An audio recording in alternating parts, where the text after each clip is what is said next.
ছোট হাতি হেলে দে।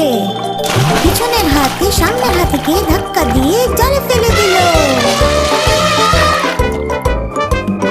চারটে, এটা দেখে পিছনের হাতি সামনের হাতিকে ধাক্কা দিয়ে জলে ফেলে দিল। সামনে একটা পুকুর দেখে হঠাৎ তারা থেমে গেল। এটা দেখে